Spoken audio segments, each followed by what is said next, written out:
previous classes of operating system. In the previous classes, we have covered the introduction of operating systems, their functionalities, what will be the object when we are going to make an operating system, and we have also discussed about different types of available operating system. Hope all of you have understood. Now today we are going to discuss about process. Now what is process? In the previous class I have already uttered one time this word process. I have told that process is basically the basic unit of work in the operating system. But the definition of process is basically what? Process is a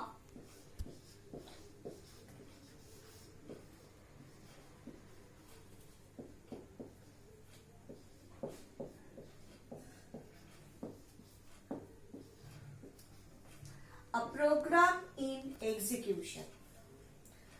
Program, we all is familiar with this term program.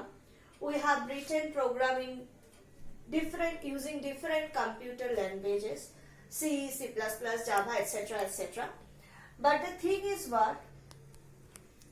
This program, whenever we are writing, it is basically a text file. But process is a program is in execution. That means when the program is written, it is on an ordinary text file. But when we execute it, with that text section, we have some additional things also. A memory area is allocated to that text section. Some resources are also available. That means allocated to the text section. So if we combine all these, then we have basically the process. So basically a process is a program in execution. Okay. Now we know what is process and we have compared process with program.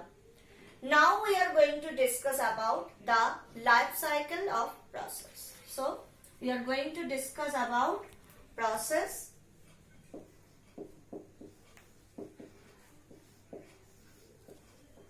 life cycle, or it's also called the state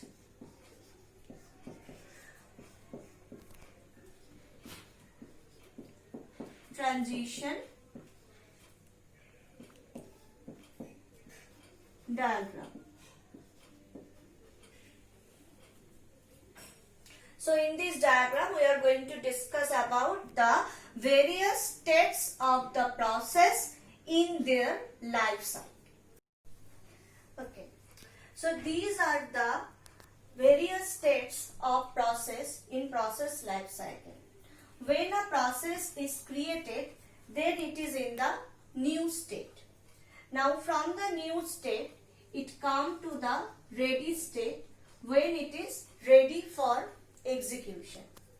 But it is ready for execution. The process is ready for execution. But processor may not be available at that time. So the process need to wait in the ready state. Now after that, when the processor is scheduled to that particular process, then it is going to the running state. And then after completion, it is going to the termination or terminated state. So these are the 4 states that if anybody asks which are the minimum possible state of a process, the minimum possible states are these 4: new, ready, running, terminated. So whenever it is started, it is in the new state. When it is ready for execution, that means all other things are completed. Now only the processor is needed. So ready for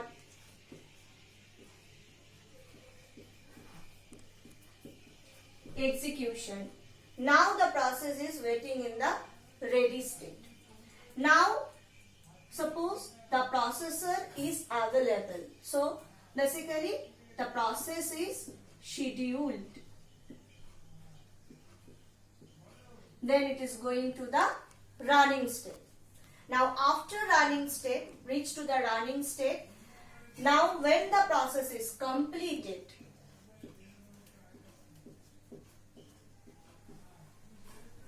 then it is going to the termination state.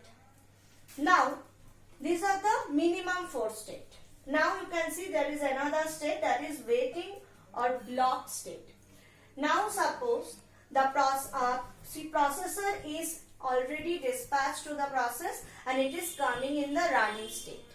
Now some additional input output may be required. Some requirement of additional input output operation may be raised for that particular process. Then from the running state it is going to the waiting or blocked state. So from running state it is going to the waiting or blocked state for IO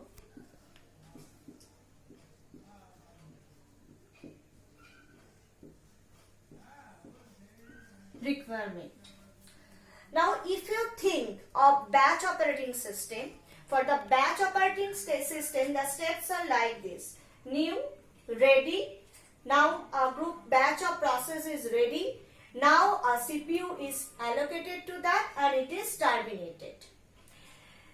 But if you are thinking about multi-programming, then what happened? Then maybe some process for batch operating system also some IO requirement may be generated, but at that time the CPU remain idle. But when we are talking about multi-programming, then whenever some IO requirement is generated, then the process is going to the waiting and blocked state, because at that time no CPU is required for that process. The process requires some IO devices, and that time CPU cannot be idle. So for this reason that process need to free the processor for some other processes, and that process coming from the running state to the waiting state. Now when the IO operation is completed, the process can directly go to the running state? No, because maybe at that time the processor is not free. So after completion the IO operation, the process is going to the ready state again. The process again need to wait for the processor. So after completion of the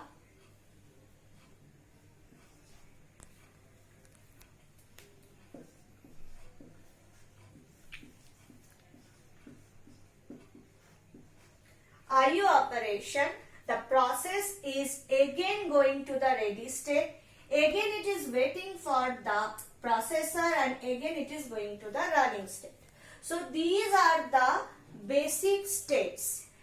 But if we are, this diagram is basically valid for non-preemptive one. Now what is non-preemptive?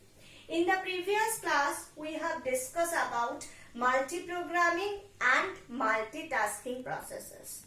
Both are working in a multi-programming environment. That means multiple processes are ready for execution. But the difference is what?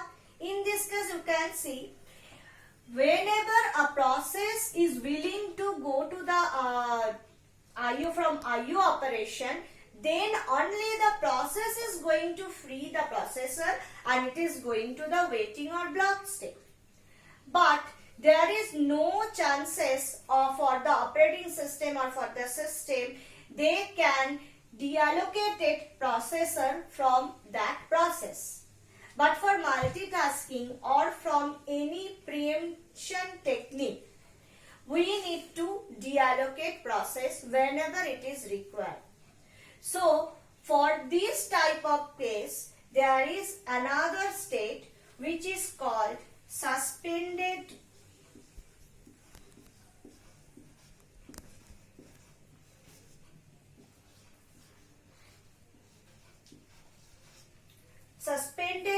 ready state.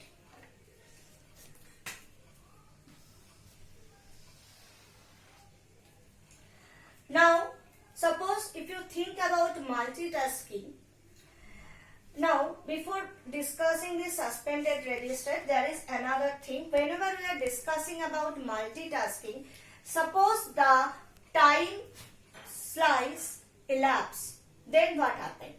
Then the process is not required any IO operation, but the time for that particular process is elapsed. So then the process is going from the running state to the ready state when maybe the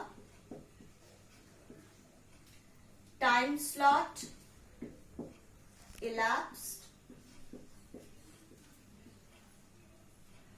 or because of priority. That means now there is a difference. When the process requires some IO requirement, then it is going from running state to the waiting state because the process has some requirement. This is the non-preemptive one. The process is voluntarily free the processor. But suppose that we are working in a multitasking environment and the time slot is elapsed, then the process is not going to release. The operating system forcefully deallocate the processor from the process, and then it is not going to any waiting or block state, it is directly going to the ready state. Or maybe some high priority process arrived, then also the processor is going to taken back from the process and then it is going to given to that high priority process. Then also it is going from the running state to the ready state. And again the process turn come, then from the ready state again it is going to the running state. There is no waiting or block state in that case. Now coming to the suspended ready state. Now whenever a process is in ready state, then the process is in my main memory. Whenever the process is in running state, then also the process is in my main memory. If the process is in the waiting or block state, then also it can be in the main memory. But the thing is what? The main memory size is very less. We cannot allow every process to be in the main memory. But there is one thing we need to take care. When the process is in the running state, it must be in the main memory. There is no other option. But if the process is waiting in the ready state or it is waiting for some IO operation, then if the process is waiting in the ready state, firstly discuss about this thing. If the process is waiting in the ready state, then from the ready state it can go to the suspended ready state. That means we are actually swap out that process from the main memory to the secondary memory. Okay. So now the process is waiting in the suspended ready state. When the ready state, when there is any free space from this ready process, free space from this ready state, then from the ready suspended ready state, the process coming to the ready state. Now we have another this kind of state for the waiting or blocked process, that is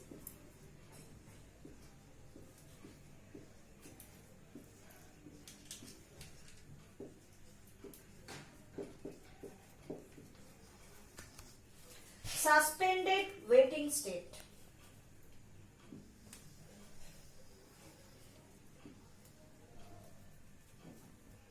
Here also, because the main memory size is very less, if we require, the process is shifting from main memory to the secondary memory.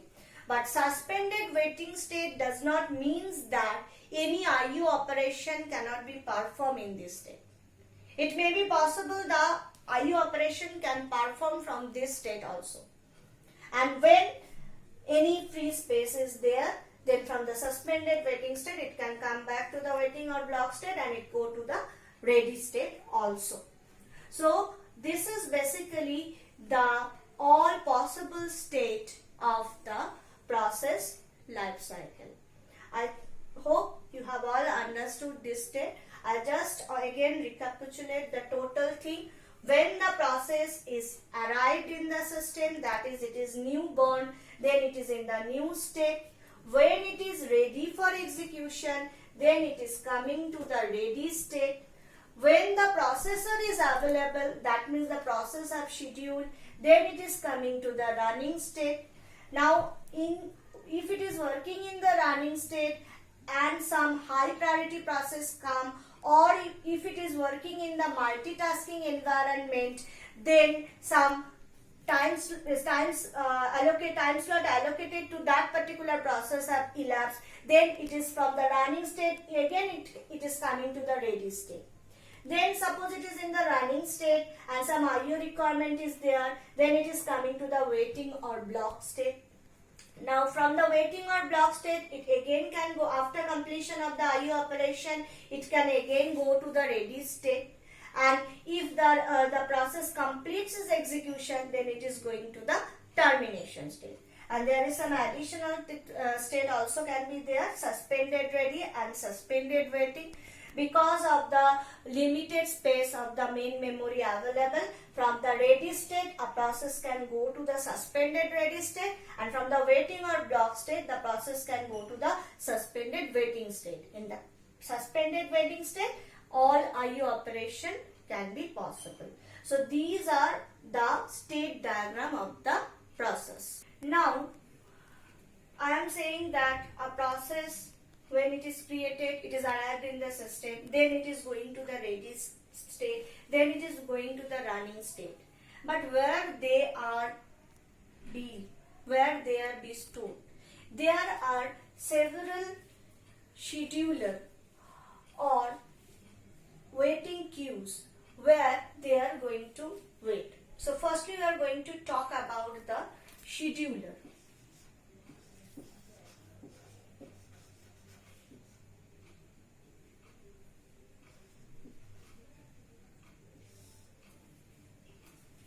So, when a process is created, it is in the new state.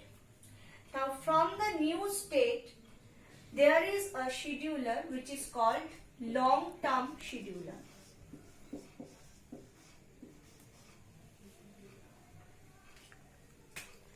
Now, this long-term scheduler are going to select the process and it is going to come in the ready state. Now from where it is going to be selected? It is going to be selected from the job queue. So when the process arrives, it is going to be in the job queue, and from the job queue, the long-term scheduler is going to select the process and it is going to enter in the ready queue. Which process is going to be selected? The process who are ready for execution. Now after that selection, the process, when it is selected and it is in the ready state, then it is waiting in the ready queue. So the selected process from the job queue is now put in the ready queue, and this is done by this long-term scheduler. Now the processes are waiting in the ready queue. Now from the ready queue, there is another scheduler which is called short term.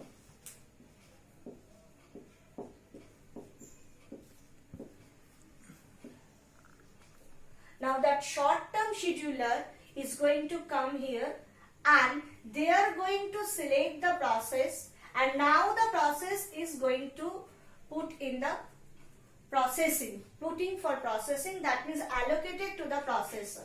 So the process is now executing. So the short term scheduler is going to select the process for execution. Now there is another scheduler which is called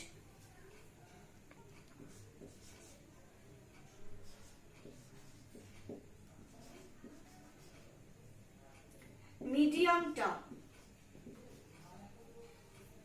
This medium term scheduler is work when the process is going to when the process is other than this long term scheduler and short term scheduler, when the process is from the running state. Now you can see here the process is coming in the waiting state. That means now the process is waiting for some devices. Now here the medium term scheduler come.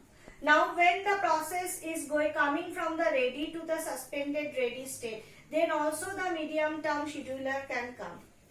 And wherever for this case also the medium term scheduler can come. So other than the selection from the job queue to ready queue or ready queue to the processor, other than that, every time the medium term scheduler is going to select the process and doing his job. So basically we have three types of scheduler: long term, short term and medium term.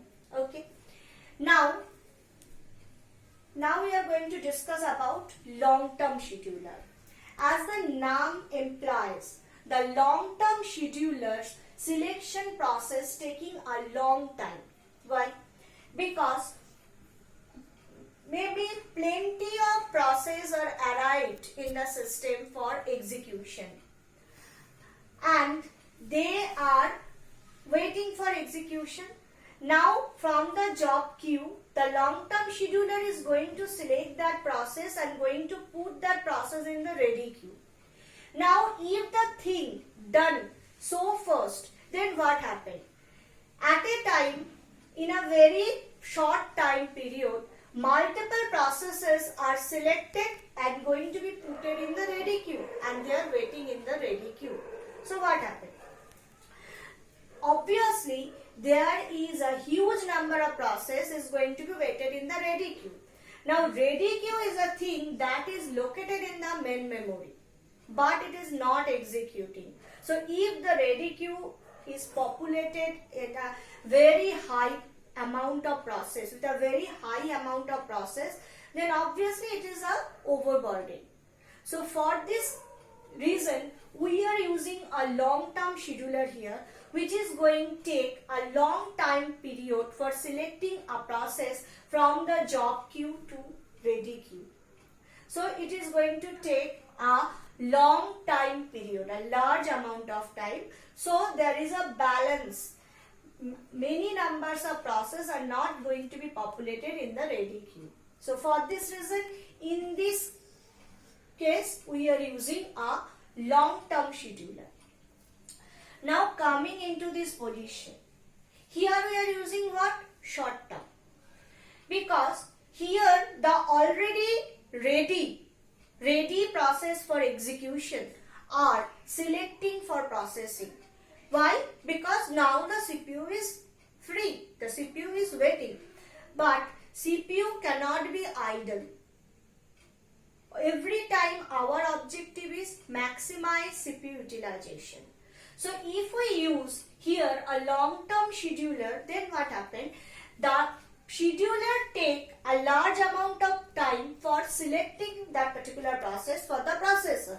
But we don't have a large amount of time here. We have a very small time here. So for this reason, we are selecting a short-term scheduler here, which is going to take a very short time for scheduling a process for the CPU. So for this reason, in this case we are using a long-term scheduler, and in this case we are using a short-term scheduler. Other than that, we have not that much time related or space related problem.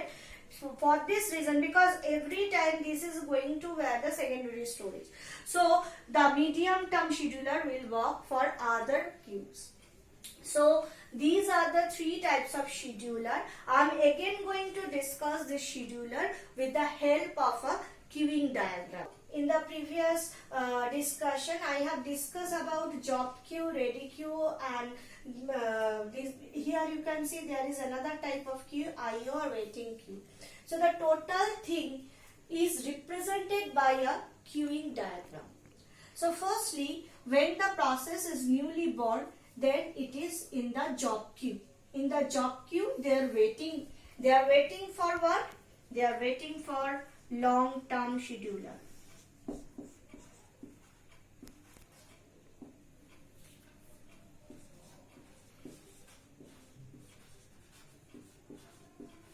So in the job queue, the processes are waiting for long-term scheduler.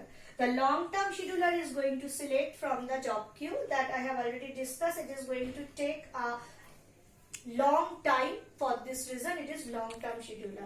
Now it is coming in the ready queue. You can see from the job queue there is only path that is going to the ready queue. The process is in ready queue. That means now the process is in main memory. And it is ready for execution. Now from the ready queue, it is going to be selected by the short-term scheduler.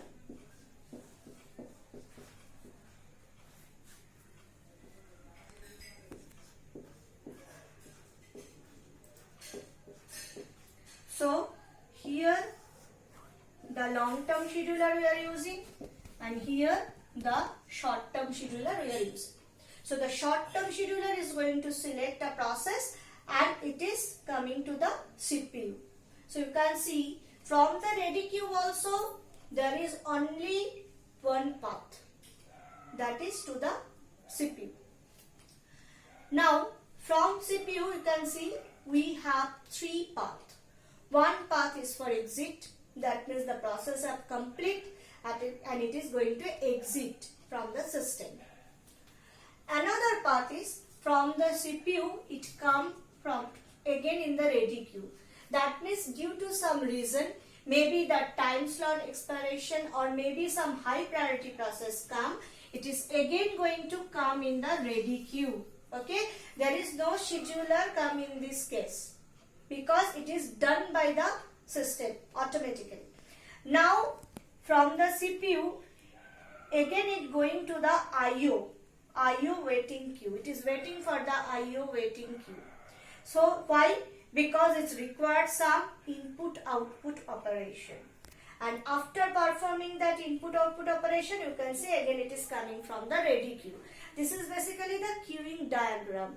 The whatever we have discussed in the process state diagram, it is actually going to validate that. When a new job is created, it is going to wait in the job queue. Then when it is ready state, then it is in the ready queue. It is in the running state, that means it is waiting, that means it is executing with the help of CPU. It is in the waiting or block state, that means it is in the IO waiting queue. And when it is coming in the IO waiting queue, we have what? The medium term scheduler. So this is basically what. Now another thing I want to discuss, a process can be of two types.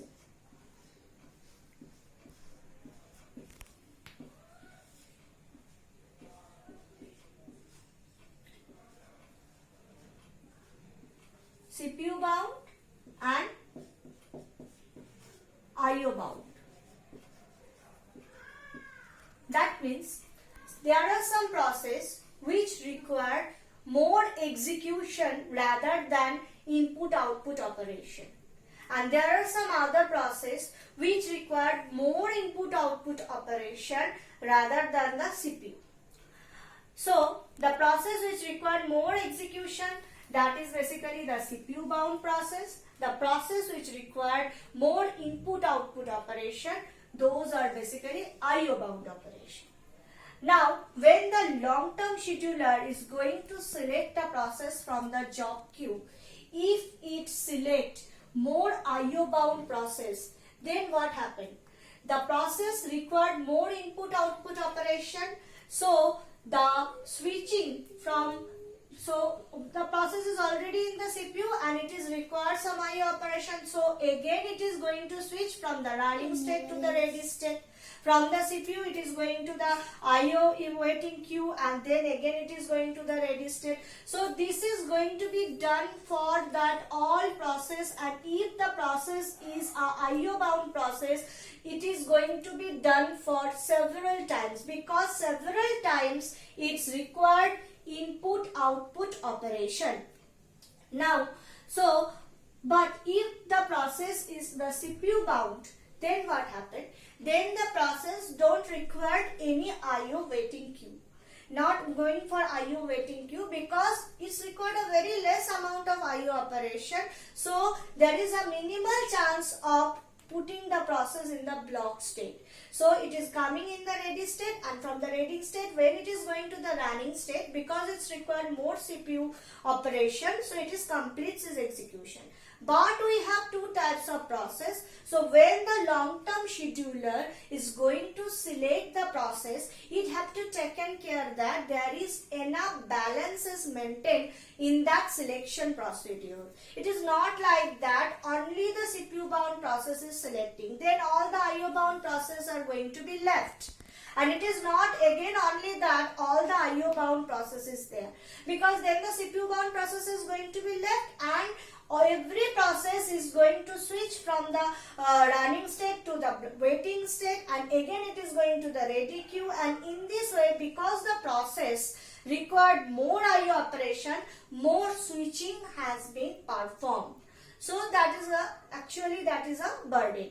So when the selection made by the long-term scheduler, it have to take care that it must select the process in such a way that there is a balance between the CPU bound and IO bound process. So the selection must be done like that. So in this class we have discussed about the process and program, and we have discussed about the process state diagram. We have discussed about various scheduler available in the operating system for selecting processes, and then it is again discussed using this queuing diagram. In the next class again we are going to discuss about process. So thank you students.